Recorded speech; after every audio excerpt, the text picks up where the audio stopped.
Welcome to physics. Today we are going to get rolling with chapter 1 of our physics curriculum. So the whole goal of chapter 1 is to develop our math skills in order to set us up for success for the remainder of our year in physics. So it's really going to lay that foundation in math that's going to help us throughout the year.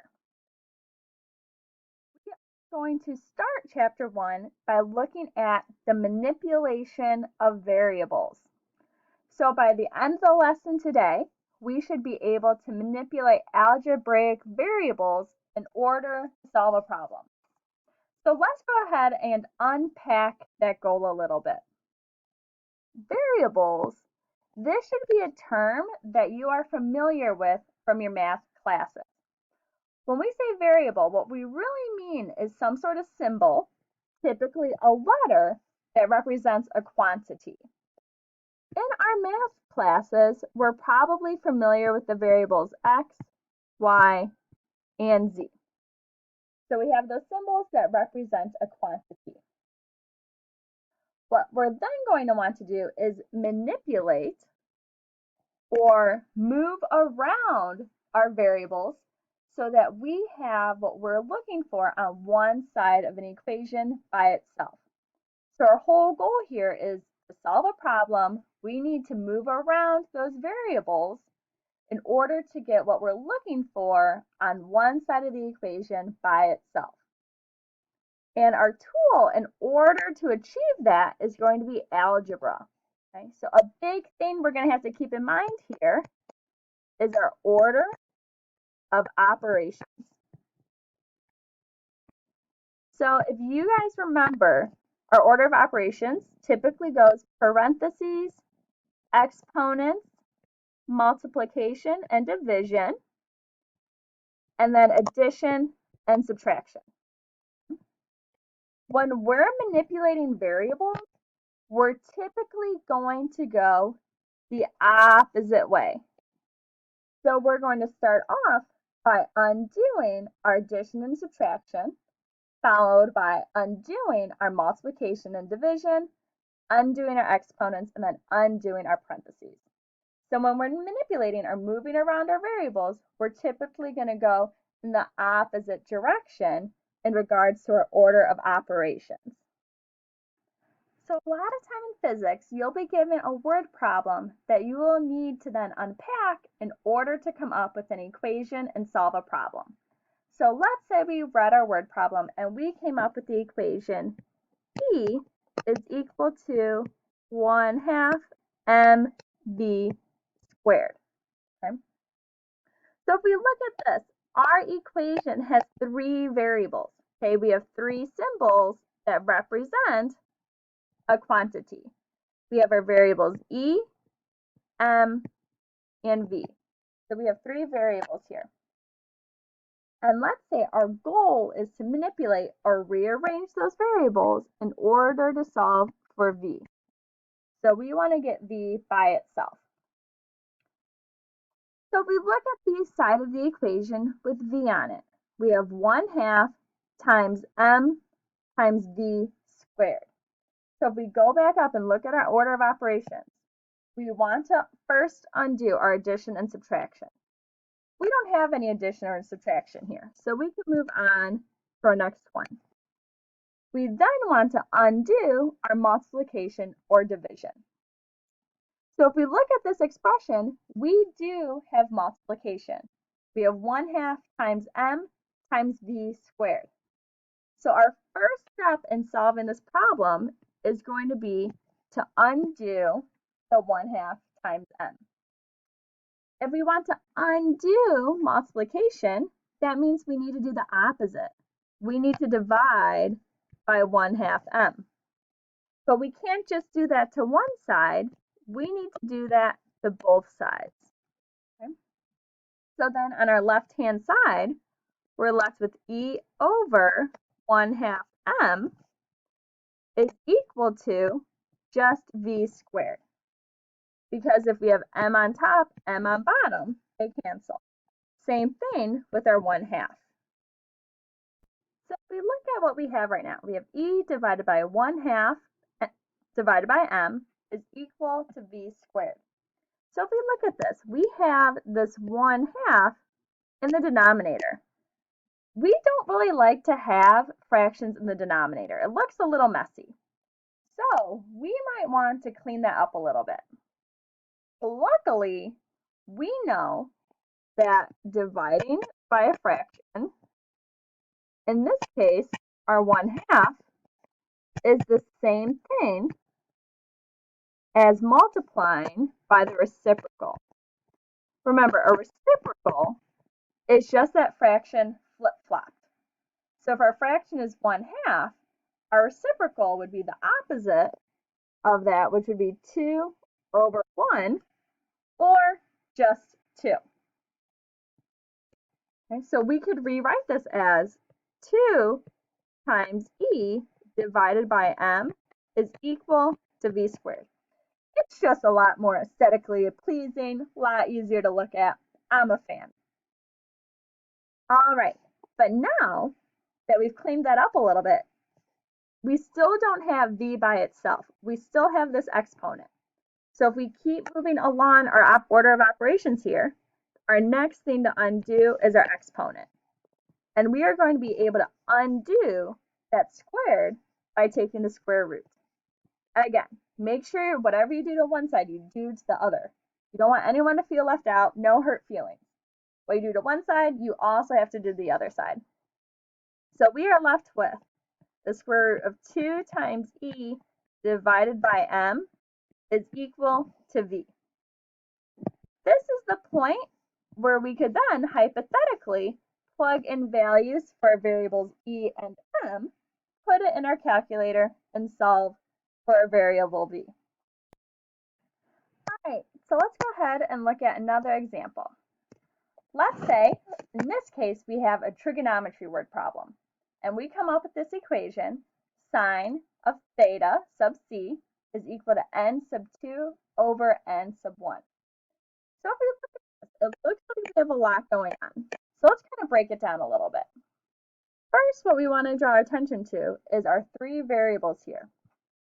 We have our variable theta, our variable n2, and our variable n1. If we look at these though, we have little letters and numbers attached to our variables. We are going to call these guys subscripts. So those are actually part of our variable, and their purpose is to tell us more about our variable. For instance, those subscripts tell us that n2 and n1 represent 2 different quantities. So those little letters and numbers are subscripts. They're part of our variables, and they just provide us with some more information. All right, so now that we know what's going on and what everything represents, let's say we wanted to solve this expression for n sub 1. So we want to get n sub 1 by itself. So remember, we do the reverse order of operations. We start with addition and subtraction, okay, none of that here, and then we move on to multiplication and division. So if we look at where n sub 1 is in this expression, we can see that it's in the denominator. But we don't want n sub 1 in the denominator. We don't want to divide by it. So what we're going to do is to undo that division, we are going to multiply both sides by n sub 1. So that when we do that, we're left with n sub 1 times the sine of our angle theta is equal to n sub 2. Because remember, n1 on top, n1 on bottom, they cancel. Now we can see that this is much easier to solve, because if we have n1 times the sine of our angle, if we want to undo that multiplication, all we need to do is to divide both sides by the sine of theta, or the sine of our angle. And we are left with n1 is equal to n sub 2 divided by the sine of our angle theta sub c. This is then where in our calculator we could then plug in these values and solve for n1.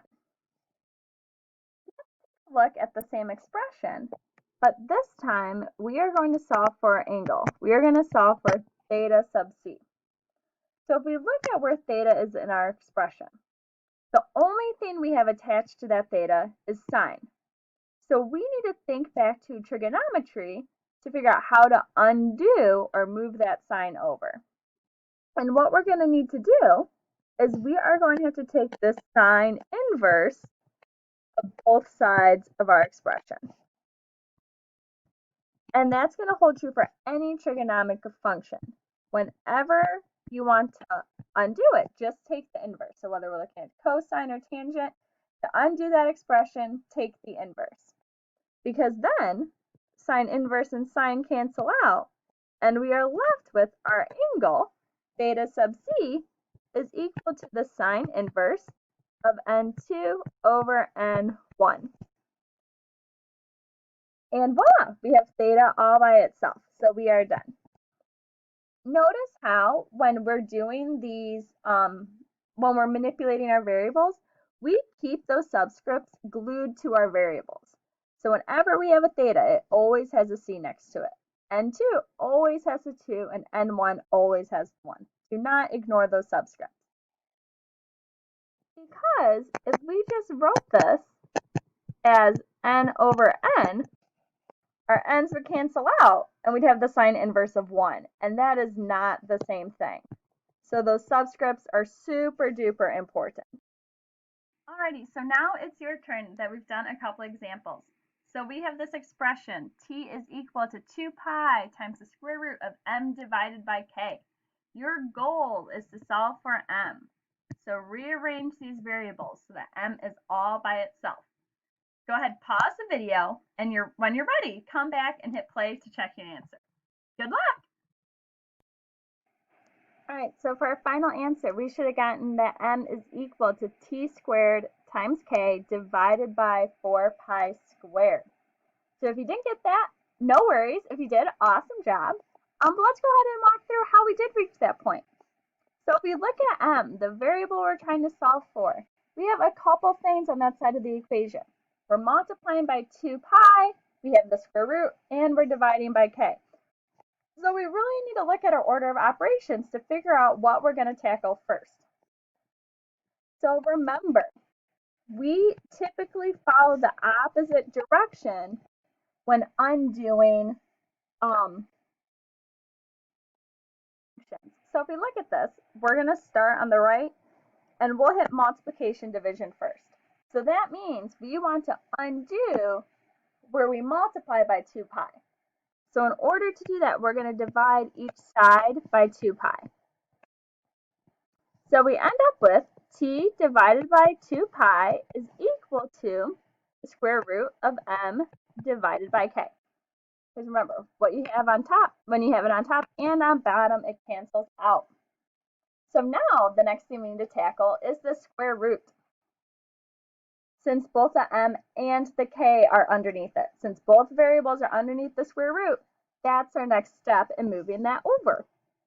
So to undo the square root, what we're going to have to do is square each side.